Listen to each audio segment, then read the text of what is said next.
Okay, so we're going to do something together in order to counteract the after lunch coma.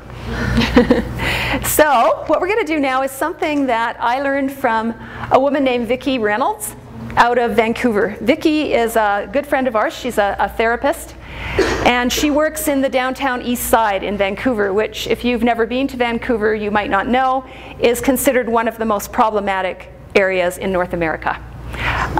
The average age of mortality in the downtown east side is 40, and a very high proportion of First Nations, which is what we call American Indians in Canada. They don't want to be called Indians, so it's First Nations people. And a lot of addiction.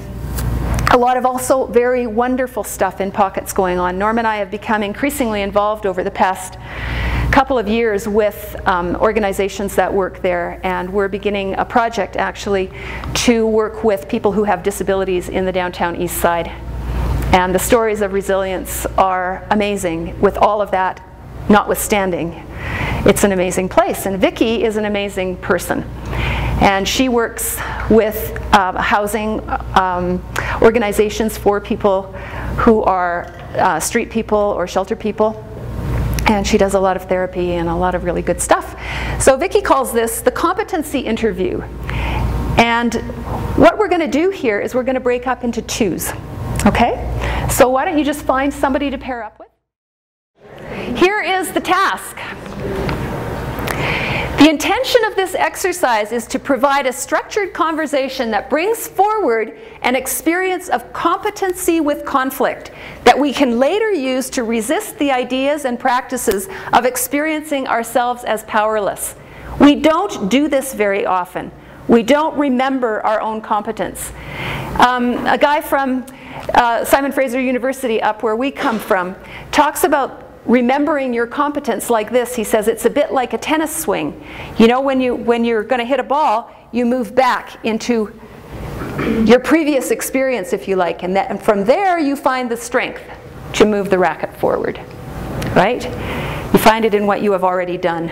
So, in your group, one person, and you'll both have a turn to do this, we'll switch it out. One person will briefly share a specific and experience near, what I mean something that really happened to you, a story of competency in a conflict situation when you were afraid, didn't know if you knew what to do, you were on the edge of your knowing and your experience, and you handled it really well, right? So what I want you to do is take a moment in the privacy of your own mind and remember something where you know you dealt with a conflict well. We are so abysmally bad at remembering what, or we're so abysmally good at remembering what we don't do well, and we don't take very much time to think about what we do well, right? And that's again the privileging of one story over another. You know, I'll give you an example. Like if I was going to describe my driving, I probably would tell you that I'm a good driver, right? Because I have that as a story about myself. I don't have accidents. And yet, you know, I turned left on a red light the other day. And I had to stop very quickly behind a car that suddenly stopped. There are exceptions to that story, but the one that I have for myself is that I am a really good driver. Now that could be entirely reversed. I could think of myself as a really bad driver and not notice the exceptions to that when I've been a really good driver. We don't always privilege those stories of exception, those alternative outcomes, if you like. So that's what I'm going to ask you to dig into your memory to find. So, now this is for the person who's listening, okay? The other person will then ask questions to deepen this experience of competence. And here are some sample questions that you might be using. Okay, the interviewee, share the story of competency briefly and specifically, positioning your experience of competence at the center of the telling. Sometimes we call this bragging, and don't worry, you're allowed. Now, the questions for the interviewer might include questions like this, and we would like you to be quite specific about this, okay? What makes this experience stand out? What difference did this relationship to competency make to your experience of yourself as a person? How did it change you? How How are you different than you were for having had this experience of competency? Again, how does that change you? How will you remember this relationship with competency when you deal with conflict in the future? And what difference will your relationship with competency make in your engagement with the ideas and practices of this workshop? So those are some sample questions to give you an idea of what it is we're trying to do here. We're trying to... Specifically thinking of a conflict situation. We're specifically thinking of a... Yes. Yes. Where you handled it well, but you were not sure you were going to be able to handle it well. It seemed pretty daunting at the time. Okay? Everybody got something? So now what you want to do is you want to choose between yourselves who's going to go first. Who will be the interviewee and who will be the interviewer. Anybody have any other questions, by the way? Okay, sure. Okay, all right. Then I'm going to give you 7 minutes for... Hello, everybody? If you can hear my voice, clap one time. I just like applause. Okay, so there's going to be 7 minutes, and I'll give you a heads up closer to the end of that time. And is everybody clear about what they're doing? 7 to do 1 or 7 to do 7 to do 1. And then we're going to switch. Okay? Yeah, you want to deepen this experience. You know, in research they call this thickening the story. Find out more about it. So as an interviewee, think of yourself as Larry King. You know, really, tell me more. What was that like for you? What changed for you? So those questions you can use or you can find your own, but they are designed, again, to thicken the plot, to make the story more robust and resilient so that you have it there for yourself when you need it. You have that memory. Okay, so your time starts now. Well, there was a fair amount of animation in the room. Still is. All right. So what was that like?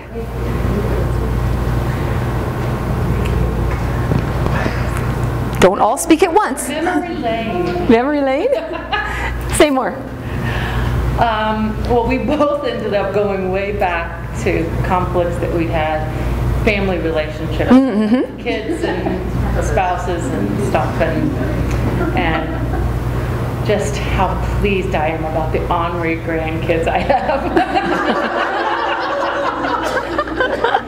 Paybacks are hell, you know? Oh, yes.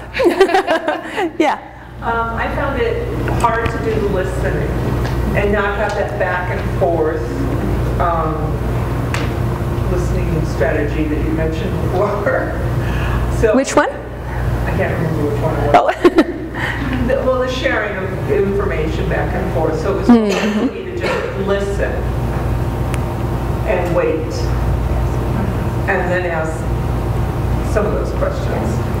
Yeah, we have a tendency in our culture to play what Norm and I like to call conversational leapfrog.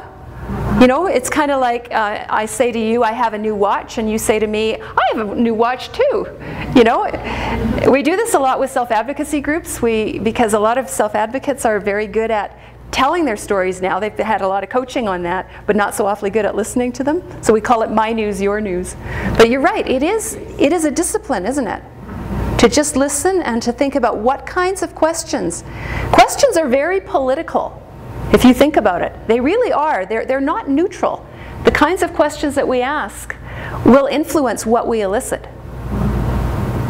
That's why these are quite specific in their intent, to elicit certain things. So anything else? That was the hard part for me. Yeah, and you're not alone. I have a question to ask though. Yeah. Because I let her talk, but I did ask questions to clarify. So is that, I would think that would be okay. Oh yeah. So you just want to... Yeah, definitely. Like if you see someplace where you just want to know more, you know, that's the place to go and find out more. And that again, that thickens that story. And it makes that story more resilient. You know, because we get recruited into deficiency. You notice how that happens? You know, the dominant stories in our culture recruit us into stories of deficiency. I'm not good enough. Other people do it better. When will the real negotiators show up? All of those things are deficiency stories. And anytime we can thicken those alternative stories, and they are always there. They're never not there. As a narrative therapist and mediator, I know that there is no time ever where there are not exceptions to the problem story. And we need to get good at looking for them. Narrative therapists, actually, what we do is when we're listening to people talk, we'll have a piece of paper and we'll have a line down the middle. It's really a neat thing to try. And what we're doing is we've got on the one side, we've got the problem story, and that's the problem-saturated story that people come in telling you about, right? And people, you know, as we all know, start out by always telling you what they don't want, as opposed to what they do want, right?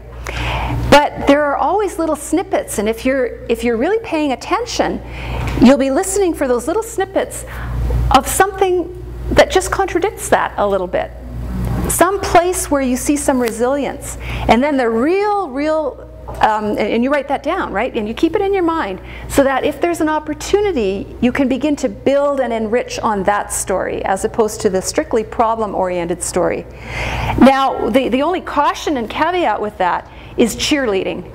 Because the tendency is to want to go, wow, great, you did? That's fabulous. And then people will go, you're not hearing me. So cheerleading is out. But you listen for it, and you just help by asking questions. So really, like, how did you manage to do that? And what happened when you did? You know, one of the things that I remember is Stephen Madigan, the guy who said 90% of the conversations we have are with ourselves, is a brilliant therapist out of Vancouver.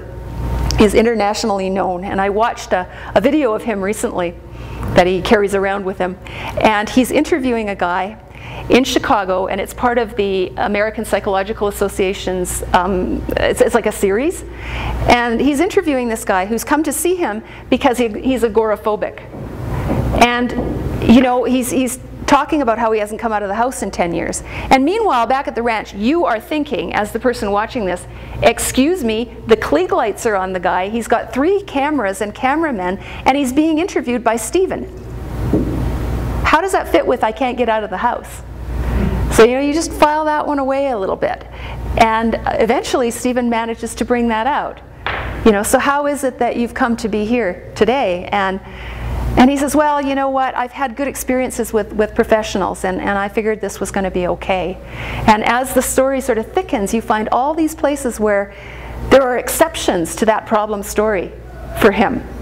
Turns out he's a musician. Turns out he went to a music festival last week, and all these things sort of begin to emerge as the conversation proceeds. But he doesn't pay any attention to those stories. They don't matter to him. The one that he hears is the one of, I'm so broken.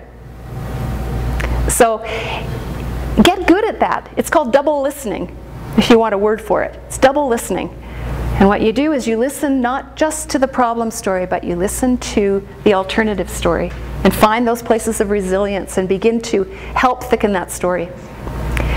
So that was a long comment, but anybody else? What else did you notice about this? Was it hard to find a memory? No, I don't think it was hard for us to find a memory, because once we found that there was still passion. Yay! That when we brought that memory out, that there was still that passion there of, you know, what that conflict was all about. But then, fabulous. you know, there was just a softening and, you know, of the tone of, I don't know, almost gratitude when we got to that place where it was resolved. And then because some of these situations had occurred over and over, you know, we had gotten comfortable with, oh, been here before, know how to handle this. So. Yeah. What was it like to have someone ask you questions about your positive experience?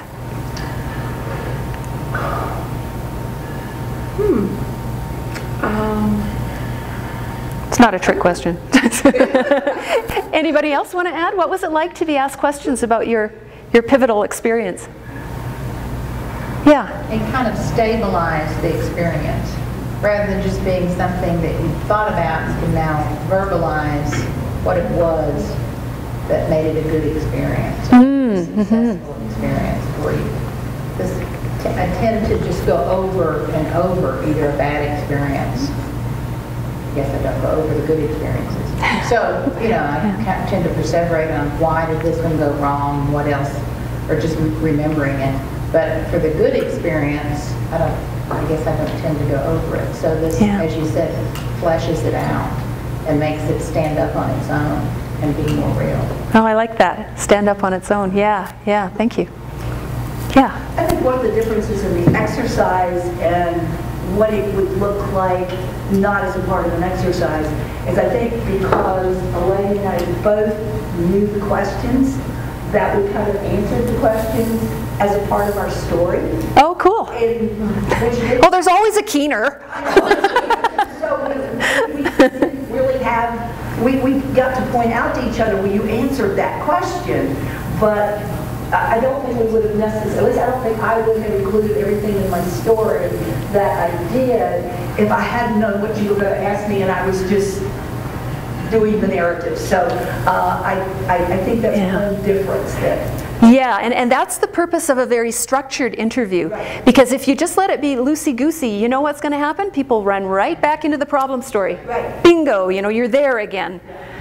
And this helps you keep it kind of held safe, if you like. Held safe and then strengthened. Yeah. See, I had the opposite. I had a very nice partner who purposefully didn't tell me the whole thing so that I could ask him questions. Yeah, well, he knows this. I'll leave some gaps so you can ask me questions. So that was kind of well, that's cool too. Then you can kind of pull things out and see where that lands. A nice experience for me because then I got to really see what I was naturally curious about and which direction I did want it to go. Mm-hmm. So it helped me feel involved, I guess. A part of it. Yeah. Interesting. Cool. Yeah. I think it was interesting when Delois said, what did you think you did well in that situation to make that conflict end the way you did? I think we think of conflict as bad oftentimes, and then I don't think we often take time to say, I did handle that well. And so have someone ask you that, how did you do that you thought went well, that made that conflict end the way it did? It kind of gives you that time to reflect and maybe store those things for when you're in a conflict that's not going so well, to maybe take some steps from what you did in a similar situation or a past situation. So I think it was a nice reminder that we do things well. Yeah, it's that backswing on the tennis swing, right? It's back into the things that you do well, and you can anchor yourself there and then move on. Others. I noticed you nodding your head about the passion piece. Somebody said something about passion? Did you? I answered it. Okay, that's fine. I didn't mean to put you on the spot. But I liked the comment about it restoring the sense of passion that you had towards that event, because that's really critical. That's what keeps us moving. That's what keeps us going and able to enter into the next situation. That memory of that remembering of how we did that, and not getting recruited into all those stories of deficiency. Yeah. Well, when she told me this story, I found myself getting anxious before knowing what the end of the story was. So it's she's a good storyteller, huh? great the details to bring in and say, oh my gosh, how is this going to be resolved? So that was very effective. Wow. You're the master of suspense, apparently. Have a new career as a writer. Yeah, interesting. Yeah. It's interesting how we can enter into the stories of other people in that way, isn't it? Where we feel it like viscerally, in the body. Yeah. And hearing the stories, I find when I hear these stories of competence, it helps me, even if it's not my story. It's like a roadmap or a path or something. Wow, you did that, and that's how that turned out. Of course, it'll never turn out the same way twice, but still, there's like breadcrumbs, Where could I take that? So any other observations, reflections on that? Yeah. It was nice for me talking with JC because I identified very closely with the person that she was in conflict with. had sort of had a very parallel experience with my daughter.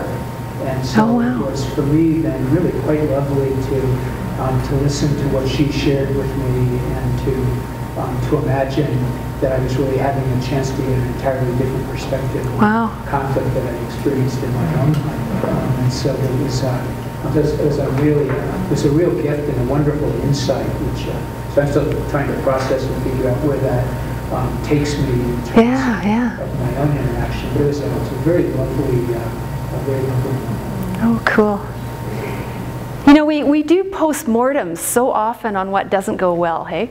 And we talk a lot in our organizations and just in our lives about what would you do differently next time? And those are all good questions. They really are. They're good questions. But when do we do postmortems on the things that go really well? You know, so what did you do there? Wow. No, we just move on to the next thing. We're always in a rush here, and that's part of the standing still that we were talking about before, is the ability to stand there in that experience and acknowledge it, own it, you know, let it sink in, because that's where we're going to draw strength. Anybody else? Yeah. Just a comment on when we're doing, we go to IEPs, and many of you guys don't, but we do, and the debriefing or the, you know, afterwards, so we always, even if it's not in person, try to call a family afterwards if we have to sit out and don't get to debrief. We always call them within that same day to say, okay, now how did you feel about that? And they want to typically, well, you know, and then the special ed director said, rah, rah, rah, rah, and they're all about the negativity and what they weren't getting, instead of how we always try to bring it around and say, yeah, but they, you know, you didn't even have to fight over that one, or they gave us that one, and she was really positive, and, you know, so and so. So we've learned that we can spark it in the negative way, and that's doing none of us any good. Or we can tell families, this really worked well, and that one was really positive, or, you know, you did really good, Mom, or whatever it is, which is exactly what you're saying right here. It makes them feel more confident. Yeah. And then we can stroke them for that. With the caveat. With a caveat not to cheerlead too hard. Right. Because people will not hear that well. I don't know what it is, but people don't want to be cheerled, you know? They kind of dig in. So one of the things... As much as clarifying? It can be, but you know, one of the things that you said was, yes, that happened, but. And people will hear that as a negation. And what I would encourage you to try, because obviously that's so successful and such a great thing to do, would be to listen for those little nuggets yourself in their stories and see if you can pull it out from them. Because it'll be that much richer and that much more powerful if they're the ones who tell you about it. So again, you know, if you have that piece of paper, even if you're on the phone and it's at your desk, you know, okay, here's the problem story, like what am I listening for? Listening for that one tiny little thing. Michael White, who is kind of the person who first began to think about narrative therapy, called those sparkling moments. I really like that, you know, just a little moment in there where it goes ding. Oh yeah, that's a counter story. Yeah, thank you. Thanks. Just for clarification, so the whole idea of narrative therapy, well, I'm just trying to nutshell. The whole idea? Well, let's see. Narrative therapy. Somebody asked me to do that in 20 words or less the other day.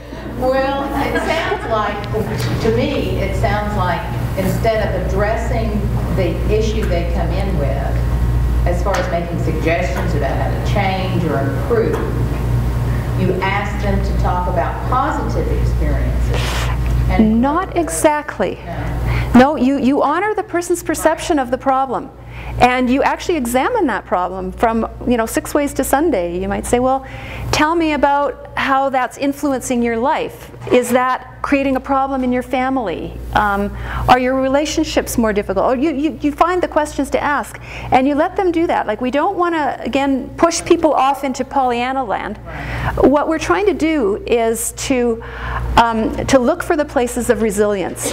So it is an appreciative form of therapy, yes. You are looking for those things, but it doesn't negate the influence that problems have over people. And again, as I was mentioning before, what we really love about this kind of therapy and this kind of mediation is that it acknowledges the dominant stories and the structural inequalities between people as well. So we will ask questions about the impact that oppression in one form or another may be having. You know, gender, class, race, all of those things may well be figuring into what people are experiencing, and we will not be in an ethical place if we don't acknowledge that and if we don't work with that. And there are times when that needs to happen, and in traditional therapy, this is one of the complaints we've always had, there has been very little attention paid to that. When Norm was in grad school doing his degree in family therapy, he came from an undergrad degree in critical thinking, and he would ask questions in the therapy room. He would say things like, "What is your moral imperative?" And they would say, "Go away, you don't have to worry about that." And they actually said things to him like, "This family's already so damaged, you couldn't damage them any further." Whoa. And that was the kind of training they were getting in family therapy. So a lot of therapies don't take into account those deep structural inequalities, and we do people a real disservice either in mediation or in joining with them in parent centers or in therapy, because honest to God, doesn't it sometimes feel a bit like therapy to you? And mediation and all the rest of it? Sure it does. The lines are blurry. So again, this is, yeah, go ahead. You know, one of the things in our parent center that we talk, especially those first times that parents call, we call them taking the road trip. Taking the road trip. Nice. Listening to the story, but I like the tool of, okay, where are some other pieces? Because without allowing families or folks to share the story, yeah, you end up spending more time later on. So we absolutely always figure that first piece is going to take a lot of time, and we're going to be listening, and then we're going to be working with it. But we call it a road. We're going to go on the road trip. I love it. There's another journey metaphor.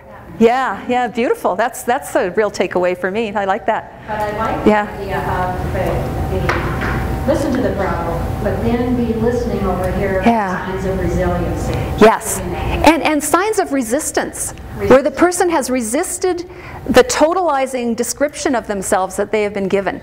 A dysfunctional family, you know, a child that will never learn. All those totalizing things that we hear all the time and are so painful for us.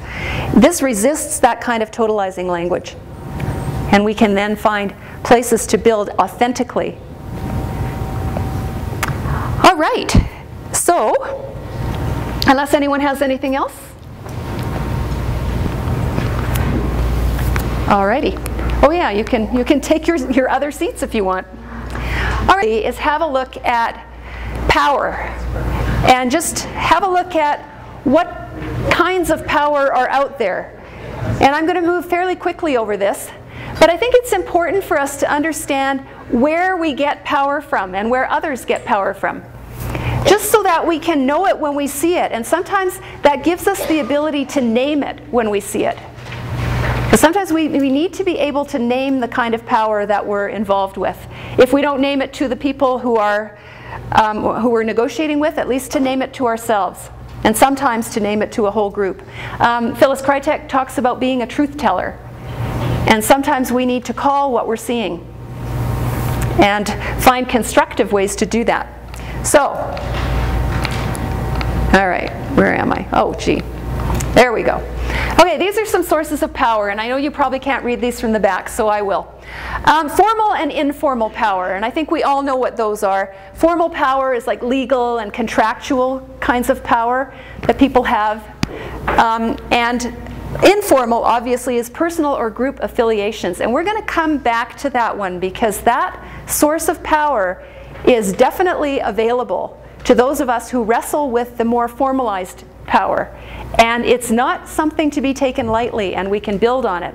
And when I tell you the 4 stories that I have for you at the end, you'll see how people have been able to actually bring that form of power to a place where change is really possible. Big change, big structural changes. Okay, structural and personal. Again, structural is about resources and who has the authority. So there's that kind of power. And personal power may be about conviction, motivation, and other personal attributes, right? So personal power, we all know people who have more influence just because they have a certain kind of charisma to actually influence groups, right? Okay, integrative and distributive. These are the ones that we use in mediation all the time. And integrative is power with. Okay, that's the kind of power we want to have. And distributive is power over or against. And that's the zero-sum idea of, you know, if you have some power, then I have less. And seeing it more like a glass of water, where if you've taken a drink out of my glass of water, I have less water, as opposed to integrative power, which is more like a candle flame. If I light my candle from your candle, you don't have any less flame, right? Reward and sanction. Well, that's easy. That's benefits versus punishments. So who has the power to take something away from you? Or who has the power to give something to you? And you've got to acknowledge that this kind of power is limited, right? Because it only works as long as you have something that I want, and as long as I want that, and as long as you actually have it. So again, you know, that the push can go out of that kind of power at any moment. Okay, individual and social. Leaders versus groups. So again, you might have somebody who is, again, that charismatic leader, and might be an individual person who runs an organization, or who is like the bottom line person, right? Or you may have groups. And again, the power of social groups is something that we're going to be talking about. And something that I know you already know. You meet with each other, and I'm sure you have other groups that you meet with as well that help you to gain more power than you would have on your own. Legitimate and illegitimate. Those are obvious too. Legitimate power is persuasion and sometimes the judicial system or any of the mediation systems versus violence and extortion. That's illegitimate power. And we see both in our world. Time limited and ongoing. Again, some kinds of power are only good for a certain amount of time while the issue is actually on the table. Once it expires, there's no more power over. And ongoing is the kind of conflict that we are trying to think about how to manage. Again, as I mentioned earlier, conflict practitioners these days very seldom talk about resolution. It's not the word we use. We're more inclined to use the word management because so many of the conflicts that we find ourselves embroiled in are conflicts that will be ongoing. Some of them are just not easily resolved. If you think about some environmental issues, or you think about anti-choice versus pro-choice, you know, some of those conflicts are not liable to be resolved anytime soon. But how will we be with each other as we move forward? And there are examples, by the way, of those two conflicts being quite well managed. Bernard Mayer, who is actually the source that I've used for much of this, is someone who has done a great deal of that work. And he has a book called Staying with Conflict. If you have a chance, it's worth reading too. Again, implied and applied. It's indirect or implicit versus overt power. So these are actually the primary sources of power. I would add one more. I think Kenneth Cloak, I'm pretty sure it's Kenneth Cloak, talks about one form of power. He calls it nuisance power. And we all know it. He actually calls it, when he's being funny, the power of the flea over the dog. Right? The power to be an irritant. And you know, we've all experienced the situation with our toddlers in the grocery store. You know, that's the power of the flea over the dog. Where they want something, and boy, they're going to make your life miserable until they get it. So there is that kind of power too, and it can actually be brought to bear. You know, you just keep coming back. My first job in that group home that I mentioned to you, I just kept coming to see that guy every day. I wanted that job. And he finally told me that he hired me out of self-defense. Power of the flea over the dog. Okay, that's Bernard Mayer. All right. Just a quick comment on the issue of saving face.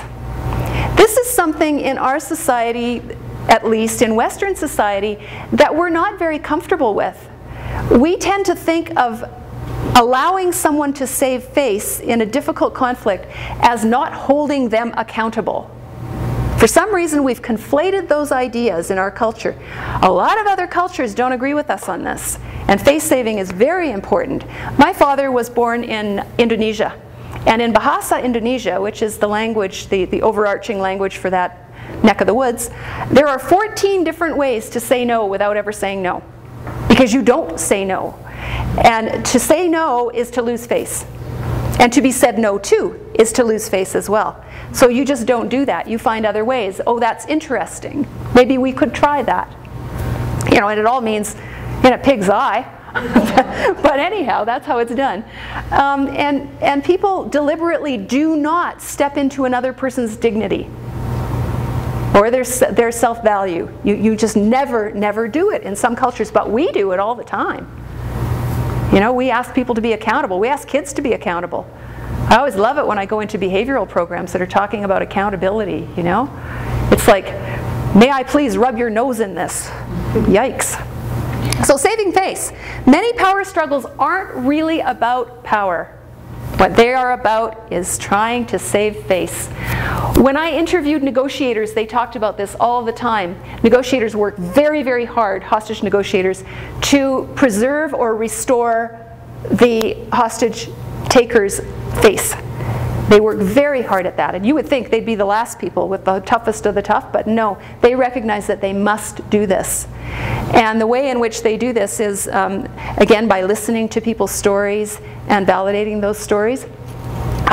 One of the hostage negotiators I talked with told me a story that I thought was really quite cool. He said he was called into the Bronx one night. It was about midnight, and it was really hot. It was in the summer. And there was a guy up in a room, barricaded in. He didn't have anybody with him. Like a lot of times what the calls that they get are barricade calls or suicide calls as well. Like some proportion are hostage events, but many more are barricade events. So this guy was barricaded, but he had a gun.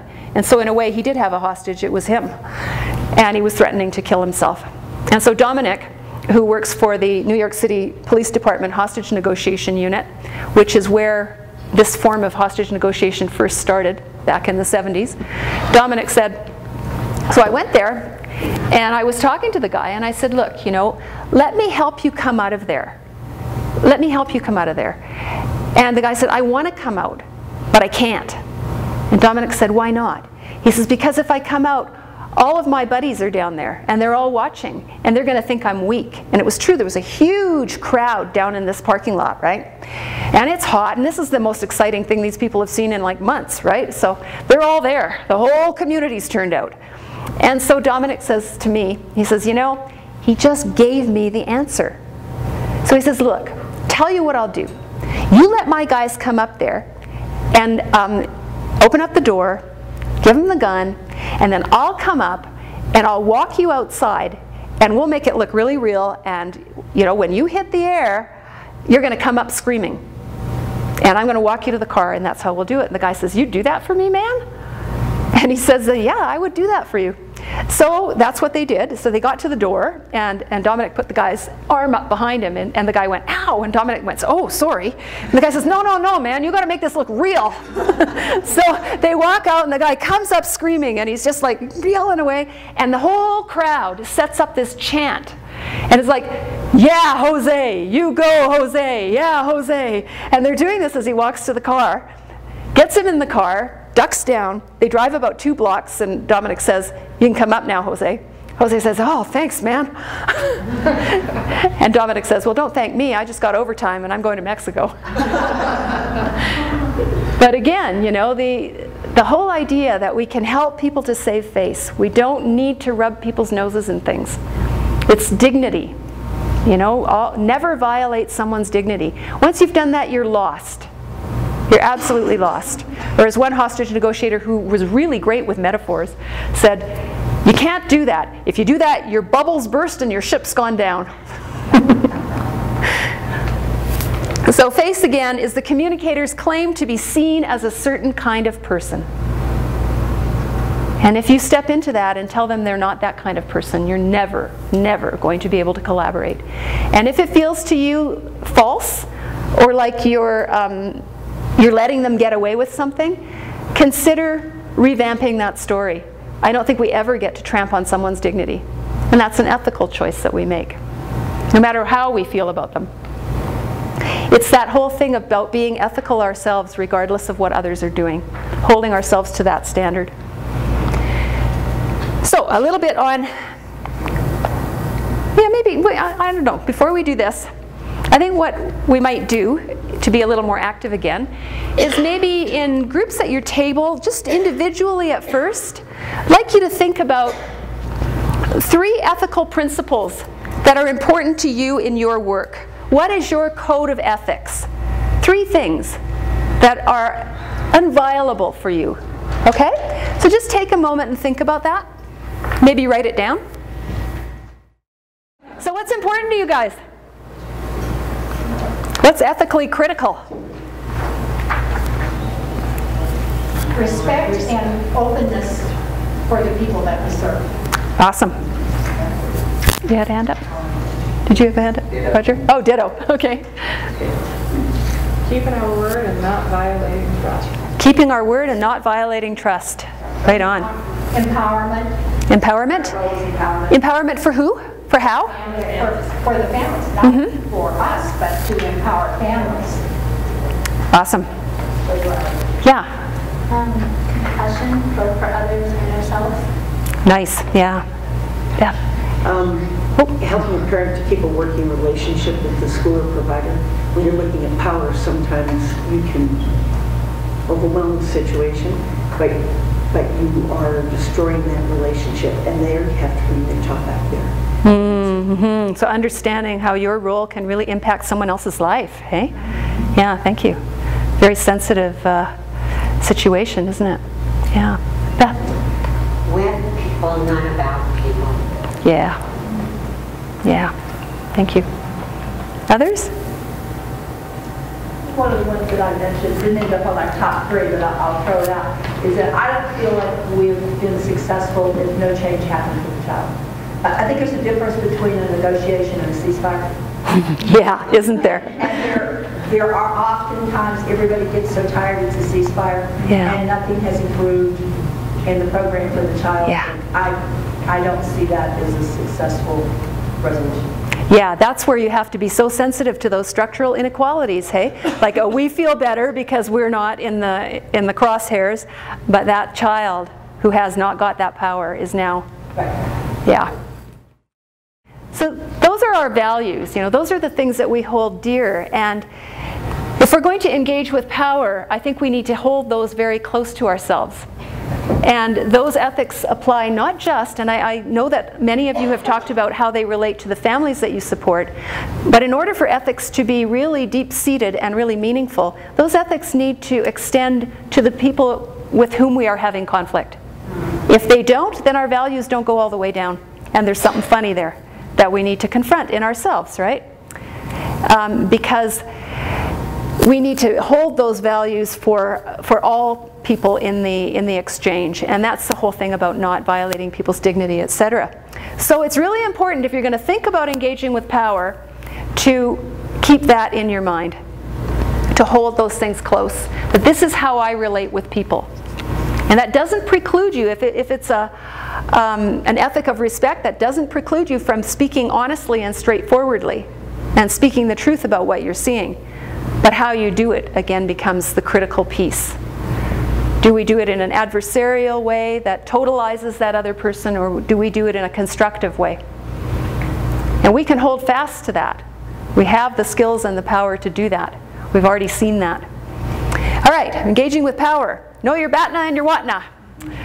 Marshall, you'll know what that is. Do others know what a batna and a watna is? Yep, some of you do. This is a phrase in interest-based negotiations. Your batna is your best alternative to a negotiated settlement. And what you want to have in your mind if you're going in to deal with someone who has a lot of power is, what's the best I can do if this thing falls apart? What else? Do I have something else? And it can be really a wonderful thing to have that in your back pocket. Now, there aren't always too many of them, and we have to be pretty creative when we look for them. But trying to be aware of that and think about it and second guess it a bit will help us, because we won't feel so completely at the whim of whatever this negotiation turns out to be, right? We'll have the power to walk away if we need to do that. And your watna, your watna is the worst alternative to a negotiated settlement. Sometimes in mediations, we have to caucus with people and give them a bit of a reality check. You know, okay, you're pushing very hard to go to court. How do you think things will go when you're in court? And people will say, well, I'll get heard. And then you oftentimes, as a mediator, have to talk to people about the fact that court is the very place where you absolutely will not get heard. They will not ask for your opinion, and the judge will simply make a decision. Your lawyers may talk a little, but that's about it. So, you know, we want to talk about, well, what's the worst that can happen? Oh my gosh, you know, if we're in court, then the whole relationship falls apart. Well, how does that sit for you? You know, is that a place you want to be? Well, no. We have kids. I would like to think I could get along with him or her. So again, you know, you want to look like, what's the worst that could happen? And again, that's not catastrophizing. That's not to be confused with catastrophizing. That's just looking at it fairly clear-headedly and saying, well, if this doesn't work, where are we? So the reality check. All right. Constructive escalation, and this is where you really need your ethics, not just in your back pocket, but right about here. This was something so new for me when I first heard it. I was in my master's program when we first started talking about constructive escalation, and I thought, you know, maybe the same thing that some of you might have thought. I thought the goal of this was to de-escalate. What are we doing trying to escalate things? But sometimes conflicts are not ripe, as they like to say, for resolution or for management until they have escalated to a certain point. And people see that, you know, this is really important. So here's some considerations to have when you are deciding to escalate a conflict. You need to be clear about your goals. Why are you doing it? And how does it fit with your goals? Because if we do it reflexively and just like a knee-jerk, that can go off the rails all too easily. We need to be very considered about how we decide to escalate conflict. Some built-in limits. We need to think in advance about how far we think we would be prepared to go. And we need to choose our parameters. Are we prepared to walk away? Are we prepared to sever ties? And if we're not, then we need to know at what point do we think about working on some de-escalation again. Proportionality. You need to really be careful that your escalation isn't just random and yaha, you know, we're just going to escalate this thing and I'm going to say something really hideous and they're going to respond. That's not what we're doing here. We're escalating it constructively and related to the issue. So we can't bring in 55 other issues from last week when we're trying to do this. We need to stay tied to the issue and incrementally turn up the heat, so to speak. A values-based approach. Value congruence is essential, and that's where your ethics come in. If your ethic is one of respect and it goes all the way, then you will not violate that even while you are escalating. You may be getting clearer and clearer about what the issues are and less prepared to soften that, but you will never do it in a way that casts blame or creates difficulty for the relationship. Attention to safety. Escalation is an unpredictable process. And you need to stay aware that that is true, that things can escalate quite quickly, and you need to think about what it is that you're going to do if conflict does escalate quickly. A consideration for adversaries. Again, pay attention to that issue of face that we were talking about. There's never any reason to step in and try to destroy somebody's face or sense of dignity. We just don't need to do it that way. Tactical sophistication. Think ahead several moves. Norm was a competitive chess player in high school. Now you know he was a nerd. Isn't that the other word for nerd? Anyway, he was a competitive chess player, and he said he studied with a number of really good chess masters. And he said one of the things that he learned from those chess masters was this.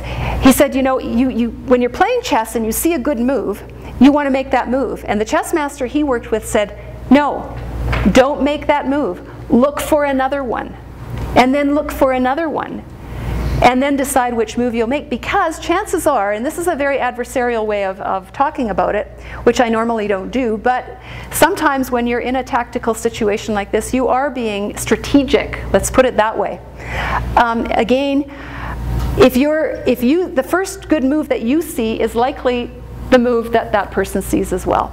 So look for another one. Look for something divergent. And there's some considerations about our own tendency to get adrenaline soaked when we're in escalation. And that may encourage us sometimes to escalate past the point that that's really useful. So in that line, oh, that's Bernard Mayer again, by the way. It requires care and discipline. This is not something you do just because you wake up one morning and think, well, now I'm going to let them have it. That's not what this is.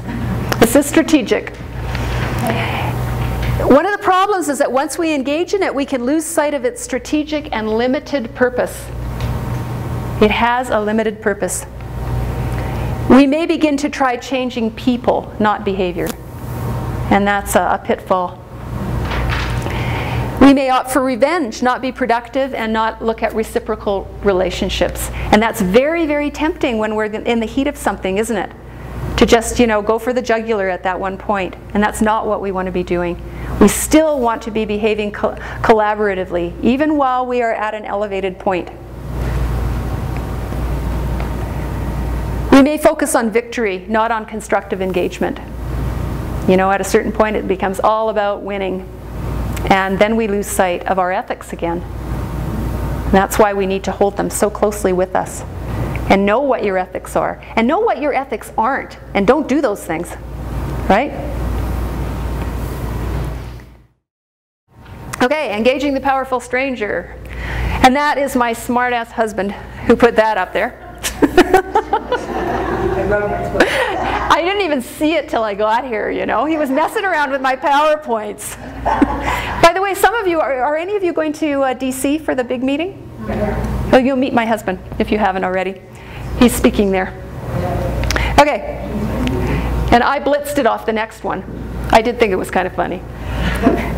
Okay, engaging the powerful stranger. This is what Wesley et al. In the book called Getting to Maybe, which I really strongly recommend. What Wesley says, develop connections and group ties.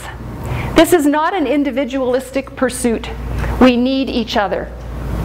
We need each other. That's why I said at the very beginning of this that I take a stance, and these are my biases, against individualism. This is a collective pursuit. We need each other. Confrontation with the power in others and in ourselves. Again, that's that self-reflection that we talked about all morning. Who are we with this? And we need that. That's why I spent so much time on that this morning, on what metaphors do you use? How do you see things? Are you aware of your own metaphors and your own narratives about things? The extent to which we become aware of those things will be the extent to which we don't make avoidable mistakes when the stakes are high. Learn to collaborate with powerful allies.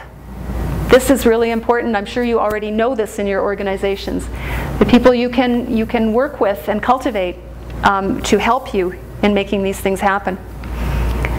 And that's Wesley, Zimmerman, and Patton, Getting to Maybe. So, and they say transformation needs to occur at all three levels for real change to happen. Okay, confrontation with the power in others and in ourselves. Remember that the work that we do is always about changing the distribution of power. This is not neutral work. This is political work. This is social justice work that we're involved in. And I think we cannot lose sight of that. This is a social justice movement. And those are our ethics. That's probably why all of us got involved in doing what we're doing. Like, taking a stance with families, with children, with others who experience oppression against those dominant stories, resisting. Our own fanatic hearts. Sometimes we got to confront those, you know, the fanatic heart that says, I know what's right and I know it needs to be this way. You know, that advocacy quadrant that I'm sure all of us have quite well developed. You know, that I'm going to persuade you and I'm going to do whatever it takes. I'll blame you, I'll knock you over the head. Whatever you need to do what I said you need to do. That's not to say that we need to give up any shred of our advocacy and of our sense of what we know to be fair. But how we do it becomes really important. And how willing we are to sometimes even have our minds changed about something. Yikes. And remember what Adam Kahane said, politeness often can maintain the status quo. He doesn't mean you need to be rude or impolite, but the suppression of important conversations in the name of keeping things nice will always preserve the status quo. And when we are part of preserving the status quo, when we have been recruited into preserving the status quo, we do the people that we support terrible, terrible injustice. Because we collude with those dominant stories in saying who they are and what they deserve. And we can't be doing that. So, this is Turbits' axiom. I like this. This is a guy named Bill Turbit, and Adam Kahane actually quotes him. Turbits' axiom. So you know this one, right? If you're not part of the solution, you're part of the problem. Turbit says, nah. He likes it reframed. If you're not part of the problem, you can't be part of the solution. Think about it. Kind of got to be in it, you know, in order to have any real and lasting impact. So I'm going to tell you some stories. And I'm going to tell you a couple of stories just in closing about some friends of mine. And this is about leaving the table, because I want you to consider, as Phyllis Krytek does and as others do, that there are times when we need to leave the table. And there are times when the table is just not the metaphor we need. It's not doing justice to us. It's funny, the students that I'm working with in the master's program at Royal Roads University are working on a systems scenario right now. And it's an issue of an island, and it's a fictitious island. And there's a First Nations land claim, and they're also trying to protect the albino bear, which is actually a real bear in our neck of the woods. And there's a town that wants to build a ski hill, and there's some environmentalists involved, and they have to do a soft systems analogy and analysis, I mean, on this scenario. And you know, it's just fascinating when we look at what the points of transformation are, or where leverage might be possible in this dispute. Inevitably, they all come up with the table. We need to get them to the table. We need to get them to the table. And we kind of gently nudge and say, are you sure the table is the place? Is it time for a table? What would be accomplished if you went to the table at this point? The table isn't the only place. So sometimes we need to think about moving right outside that framework. And now I'm really mixing metaphors, sorry about that. But walking away from the table, how's that? It's more congruent. So let me tell you some stories. This is my friend Tamaleliutu Kiwi Tamasesi from New Zealand. Actually, she is Samoan, but she lives in New Zealand. Kiwi works for an organization called Just Therapy. And Just Therapy is funded primarily through the government of New Zealand, but not directly. They are funded by research grants that they get. And I'll talk a bit about what's happening with that too in a minute. But Just Therapy, it provides free therapy for people who are very poor. And there are lots of them in their area. So Kiwi tells a story about the tsunami that hit in Samoa. I think it was 2009. And anyway, she tells a story about, she grew up in Samoa.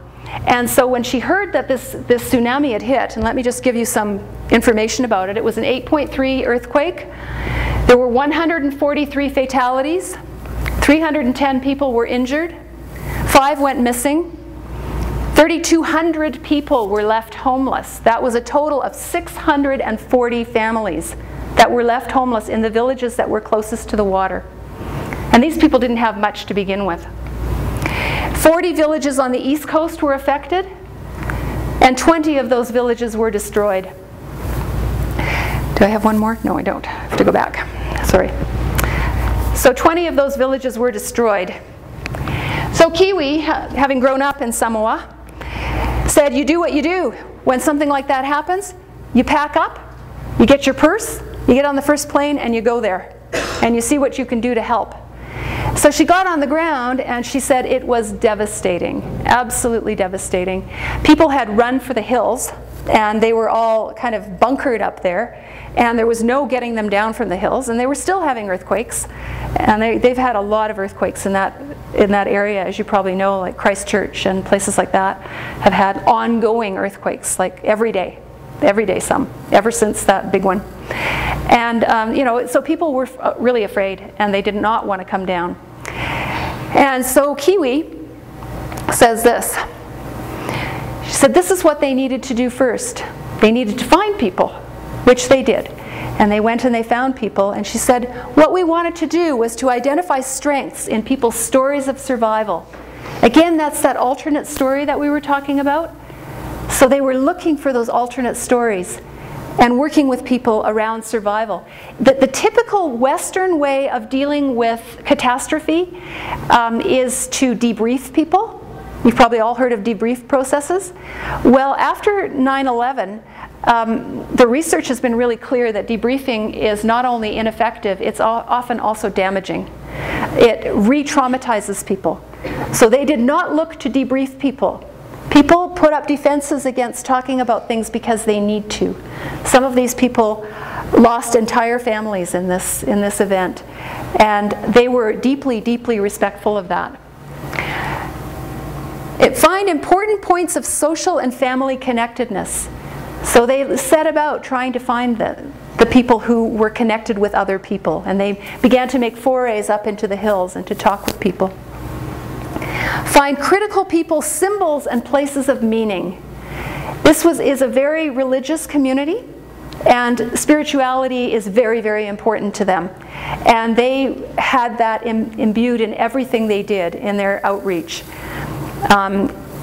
One of the things that one of the church elders said was, you know, one of the ways to get people to come down from the hills is to ring the bells.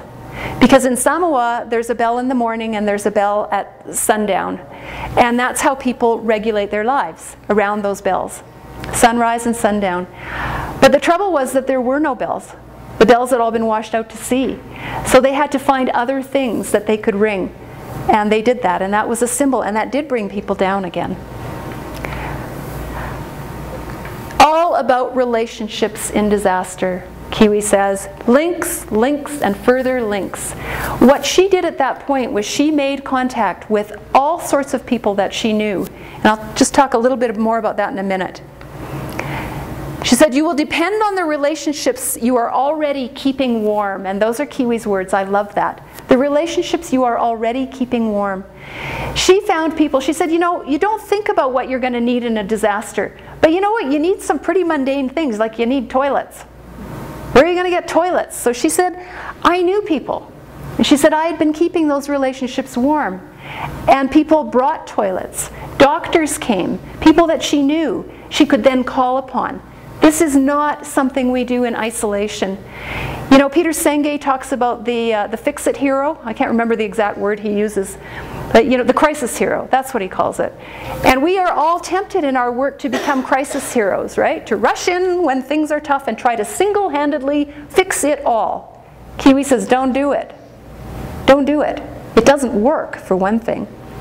For another thing, as somebody once pointed out to me, people who run around putting out fires create arsonists. So depend on the relationships you are already keeping warm. And those were the people that they did rely on.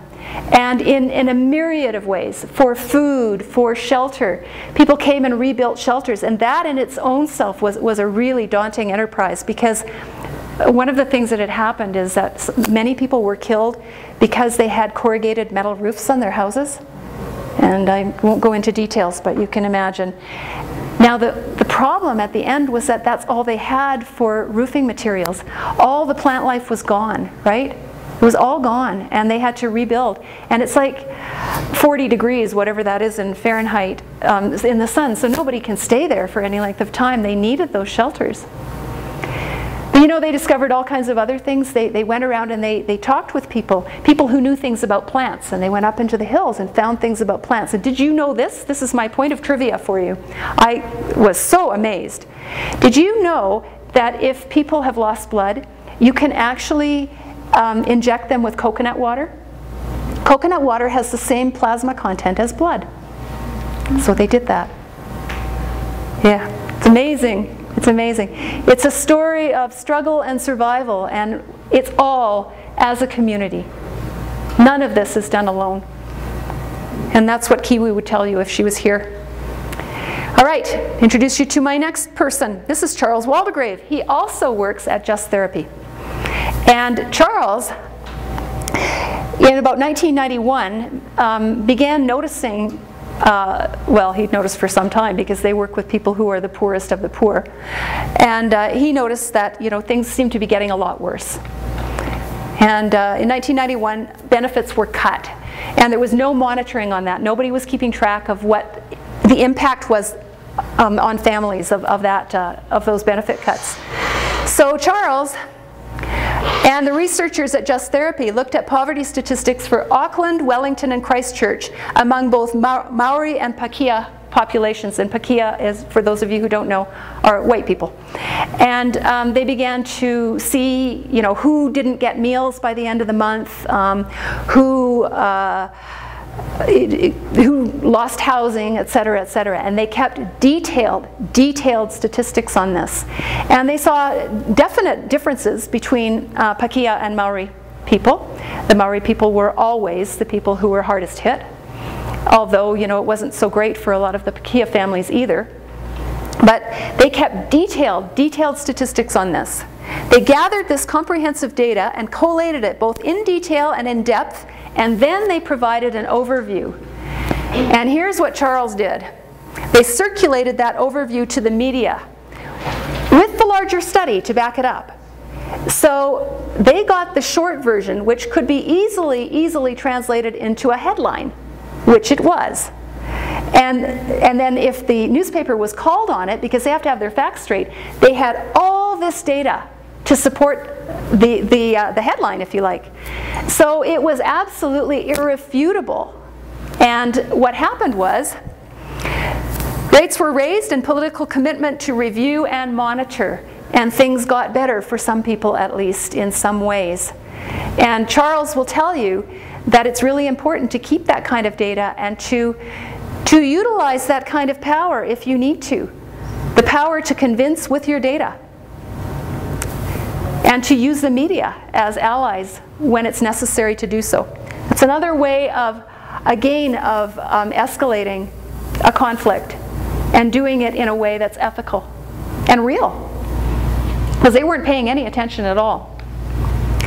So, Wesley also supports what Charles has said. Support developmental evaluation as a form of reflective practice. Now, isn't that interesting? That your developmental evaluation can be part of your reflective practice as an organization that involves ongoing data collection and assessment to help policymakers adapt their decisions and implement their principles in the face of changed conditions. If we can't tell people at an upper level exactly what it is that's going on, they won't believe us when we come at it anecdotally. I think we know that. We tell stories, and that's, of course, a very important piece of what we do. But it can't be just stories. Unfortunately. I'm not a big fan of evidence-based. However, when we're trying to make change at a structural level, sometimes that's exactly what we need, because that's all some people will listen to. So, here's another one. These are my friends Vicki Kamak and Al Atmansky from Plan and later Philia. And Al and Vicki live where I live, and I have known Al and Vicki for 30 years. More than that. We worked together during the time that we were bringing people home from provincial institutions and closing them down. And Al was very much at the vanguard of all of that. Al is a political person par excellence with a very, very, very high ethical standard. Vicki is his wife, and they've been working together for many years. She also holds those very, very high ethics and has done amazing work. So let me tell you a bit about Vicki and Al. This is about plan. So in the late 1980s, a group of parents began meeting together. And they were concerned about the future of their children with disabilities. Organizations were not meeting the needs of their family members. We had created all these associations for community living, and they just weren't working. You can read about Al and Vicki's story actually in Getting to Maybe. They're featured in there. And you know, Jack Collins, one of the other men that I knew who was involved with this process, had a daughter, Pam, and he said, you know, I would go there and I would say, Pam needs something different for her life. She needs something better. And he said they would teach her to make muffins. You know, so they were dissatisfied. They said, you know, the thing that we thought we were creating in order to make people's lives better was not working out. It was institutionalized again. So they did 3 years, count them, of deep inquiry, going back and forth, back and forth, back and forth over the issues, and changing their minds and taking in more information. And finally, they defined the good life as family and friends, financial security, home as a sanctuary, not a warehouse, and the ability to have your choices and your wishes respected. So that's what they held as their kind of touchstone for how they were going to move forward. And they created the Planned Lifetime Advocacy Network at that time. So PLAN, they decided not to accept government funding. And this is another way to step away from the table. They decided deliberately not to. Now, that has its own problems of elitism, and they've been criticized for this, because the first fee that you pay is like $1,500, and then families have to pay $350 a year after that, and then they also pay for direct service. So, you know, it has its problems. However, they elected to stay away from the government funding because of the strictures and the kinds of things that government was wanting them to do that they didn't want to do. They began creating networks for people, around people. By the mid-1990s, there were 50 really resilient, good networks around people. Al wrote a book called Safe and Secure and won a media award of $3 million that allowed them to publish and disseminate. They were allowed to keep them in London Drugs, which is a big drugstore chain in Canada. And ICBC, which is our car insurance company, was also asked them to make one for people who had been disabled in automobile accidents. And they were able to fund a lot of what they did with that money. They expanded PLAN across Canada. And they worked with government, and this is major. This is major. You know, we have more power than we think we do. Al was able, mostly Al, but Vicki also, to work with government to have the asset limit for those receiving disability benefits raised. This is unheard of, absolutely unheard of. And he was able to do that. People say, you know, how did he manage to do that? And I think it was Jack Collins who says, and he's quoted in Getting to Maybe, he says, well, it's just one of those magic tricks that Al was able to do, because he does have a way of being able to talk with people in ways that they'll hear. And they reworked the guardianship legislation. This is another huge accomplishment. My best friend Linda Durkach worked in this guardianship program while they were putting it together, and it is an amazing thing. BC is now the only jurisdiction in the world that includes having a caring relationship of trust as a factor in determining competency. Pretty cool, huh? In 1997, they became frustrated at the slow uptake across the country. Might have been the money. They turned their attention to the policy level. They created Philia, a sister organization aimed at effecting policy reform. They brought together important leaders and sought partnership with the media, mostly the National Film Board, where they were able to get their message out to people. They built relationships with politicians at a provincial and federal levels. And they worked to change the deep structures. For example, they also created the ability for families to shelter savings for the future for their children with disabilities, which in the past was not possible, because if they had any of that money set aside, as soon as it came to them, that would be deducted from any other money that they were receiving, right? So that's been another thing that Al was able to change.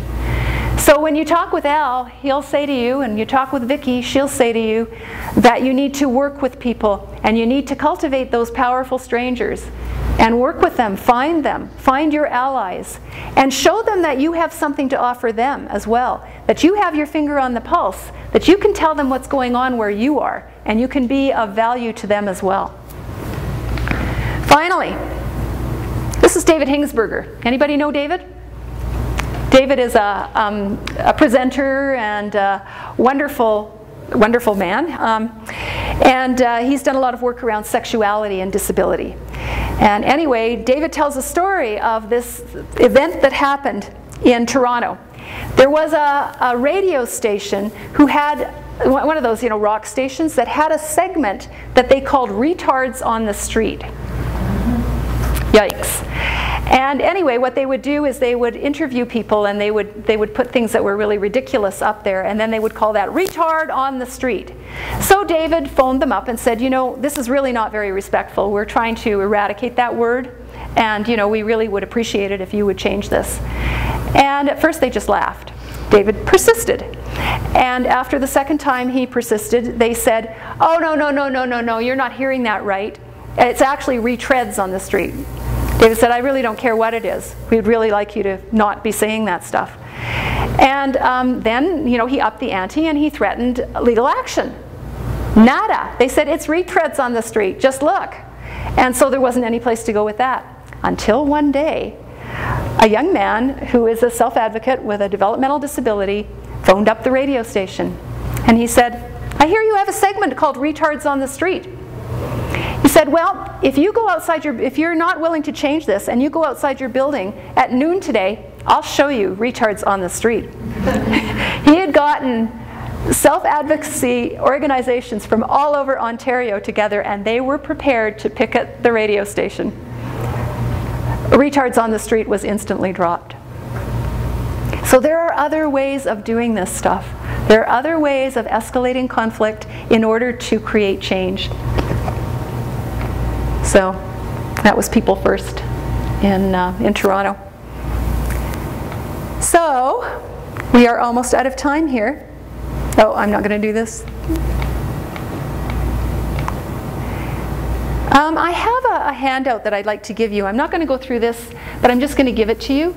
It's 10 points from Adam Kahane's book, Solving Tough Problems, and I really like them. I'm going to just blitz through them because we really don't have time. Adam Kahane says this: one reason the future cannot be predicted is that it can be influenced. I take that as one of the more hopeful things that I have ever read. We can influence the future. We can change this. And we need to do it together. This is not an individualistic pursuit. It can never be.